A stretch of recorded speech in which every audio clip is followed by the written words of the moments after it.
Fantasy Super Cosplay Wrestling. It's Star-Lord. That's me. AKA Kaleb with a K. With a K. But today it's Star-Lord with an S. That's right. The champion with a C. The champion with a big C. That was so great. What was it like? Just what is Fantasy Super Cosplay Wrestling in Florida Supercon at the Miami Beach Convention Center? You're a veteran of Fscw now. Yeah. What is it like being out there, getting back in there? Man, it's been so much fun this weekend. This whole weekend's been great. You know, I haven't done one of these in a year and a half at least, if not more. It's just such a pleasure to get in front of fans who genuinely want to see fun wrestling and have a great time, and they don't want to hate on anybody and tell you anybody sucks. They just want to be entertained and have fun, and it's so much fun to do that. How did you first hear about this? And what were your thoughts initially before even getting involved with all this? You know, I saw several years ago a bunch of my buddies from Florida were doing, you know, Fscw was just like the one show a year at that point, and I would see every year these people posting pictures, this Deadpool and all these other characters. Like, man, this is really cool. I really wish I was a part of this. And then they started running in Raleigh, in North Carolina. I'm from Charlotte, a couple hours away, and they asked if I could help out and be a part of it. And it was, man, of course, like I was like, immediately I was like, yes. And I was like, do you need anybody else? And they said, yes. And I brought all my friends, and I got everybody here. And we haven't looked back since. You know, it's been, you know, did Raleigh and then Richmond and Louisville and Minnesota, and it's just been awesome to get to travel all over and be Star-Lord. It's one of my favorite things to do in all of wrestling. Tell us about the North Carolina contingent. They came all the way down to South Florida for this event. We left Thursday night, well, Friday morning, 3 a.m. Got here about 2, just ready to do it. Took a little nap ski and then headed over to the building, and, you know, just trying to be the most entertaining goofballs we can be. Are you into comic books? Are you into anime or video games, stuff like that? I'm into the movies portion of it. I was into the comics a little as a child. You know, I grew up with the X-Men animated series and Spider-Man, and I really loved all those things. And you know, I like the MCU stuff. Yeah, so like, there's a lot of the Godzilla stuff that's here. I like a lot of that kind of stuff, and like the Alien franchises. And they, you know, they asked me about being Star-Lord, and I was like, this is one of the movies I've seen. I like Star-Lord. I think I could be him.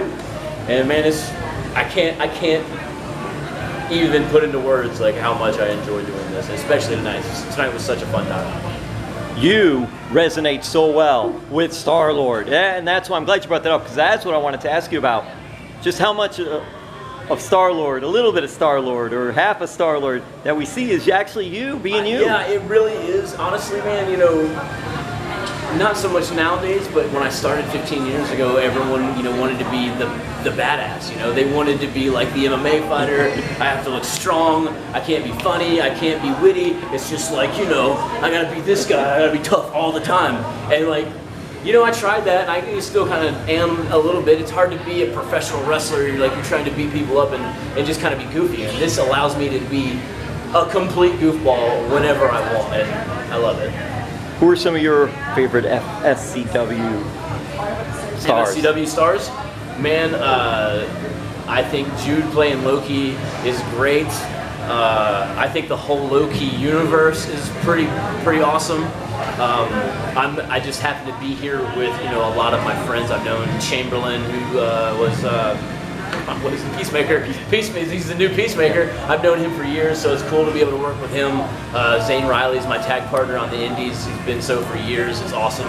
I helped train Savannah Evans, who was she was Lana before, yes, that's right, Lana. Now she's was it Ravonna yep. From Loki. And then like I work at Impact, so like Kimberly is there, and then she's here, so it's awesome. I get to see her all the time now. She's one of the best female wrestlers in the world. So like anytime you get to be in the ring with her, or if you're a fan that gets to see her, you consider yourself lucky. And that's interesting too, because you mentioned Fscw, and then you mentioned also Impact Wrestling. Yeah. You're a star of Impact Wrestling. You know, kind of a star, I guess. Kaleb with a K is a star. Kaleb with a K is a star. He is a star. And cell phone comes with me everywhere I go. But listen, that is, to me, one of the interesting aspects of that persona is that you're the second person, and you're a male being dominated by female in a male-dominated profession, although that is changing. What was it like for you to take on that role, and you're doing that so well? I think it's very similar to the Star-Lord. I can just kind of be goofy and play around, and I don't have to be super serious.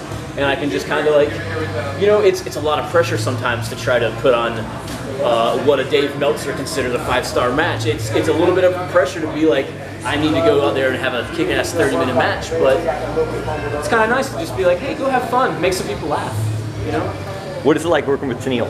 Tennille's awesome. She is a presence in and out of the ring. She is a complete professional. She knows how to make money like nobody's business. And what are your thoughts of being a part of the growing Impact Wrestling roster? Well, I love it. You know, I signed there originally in 2016. I was there from 2016 to late 2018.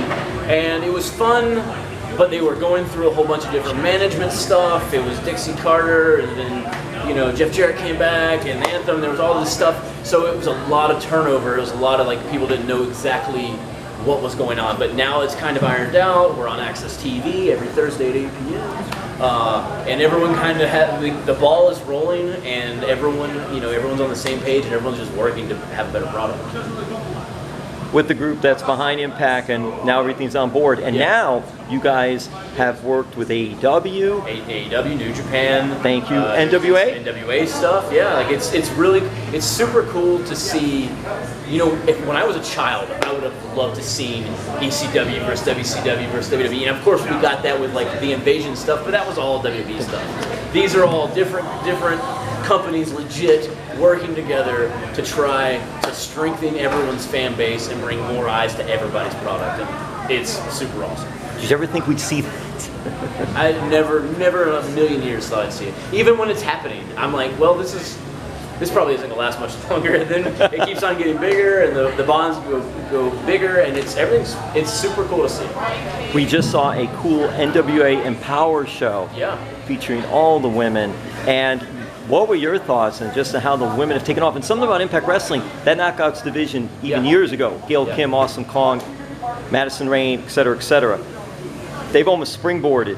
Sure. With Shimmer and a couple of groups, the women's wrestling. Shimmer is kind of like the OG of this. They saw this 15 years ago, that like women can hold their own and have their own show, and people will want to watch it. And it's taken till now, really. I mean, I guess the women's revolution's been a couple years old, but like now with the Empower, and Impact's had a couple all-women shows, and WWE had a women's show like last year, the year before, and it's awesome to see. And it takes people like Gail Kim, who is in a management role. She sticks up for all the girls there.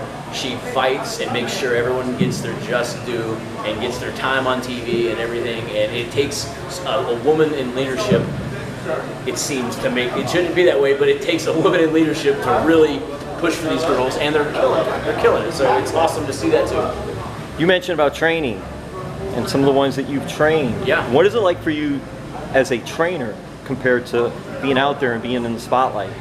It's super cool to see like Savannah Evans show up on Impact, and you know, I originally trained with Cedric Alexander, and he's, you know, 205 in WWE, and he's been killing it there, and just all the people that I've seen come through the High Spots training school that are actually like doing stuff in the business, and we have a lot of good trainees now, so just be on the lookout for all of them too. Kaleb, what makes North Carolina so special? Because you could look at areas like in the Northeast, maybe a Philly, Chicago's hot, fan base. But North Carolina has always had really good indie wrestling. It's, you know, man, it's just we had good indie wrestling. We've had good wrestlers in the past, and then people flock to where the good wrestlers are. So it's just a lineage of, you know, from the 80s with the Crockett Promotions, and then just bleeding into it. Those guys stay around, they train guys, they get good, they train more guys, they get good. It's just, we just want to keep it there forever. Like, I think like the Jim Crockett Promotions era was, for me as a child, that was the perfect combination of, you know, entertainment and wrestling. That's what I wanted to watch. So I kind of try to just bring that into what I do, and then just like move it forward into 2021. Were you a Sting fan, a Ric Flair fan? I was a huge Sting fan. I was a huge Sting fan until I got old enough to realize I was a Sting fan because I hated Ric Flair. and then I was a Ric Flair fan once I figured that out. And for you, who trained you, and where did you train in Carolina? I trained with George South. So did our Black Panther over here, Ian Maxwell. Ian Maxwell, yep. We trained with George South at the High Spots Wrestling School in Charlotte. Social media for your fans. Kaleb Konley with a K. Kaleb Konley dot with a K on Instagram, and just at Kaleb Konley on Twitter. Whose idea was Kaleb with a K? Or is that a secret? Or is that a secret that will be told later on in the documentary? It's not a secret, but for years I would show up to shows and my name was Kaleb with a C, and they would spell it with a K. And I'm like, hey guys, you gotta stop spelling it with a K, it's a C. And then when they brought me back to Impact, they were like, well now you're Kaleb with a K because you made such a big fuss about it. And my last question to get you out of here, and thank you so much for the time. If you had a shoulder problem, would you go seek help from Dr. Ross? No, he's the worst. He's a terrible doctor. How do you get through school? Ross Foreman, I'll be looking for you.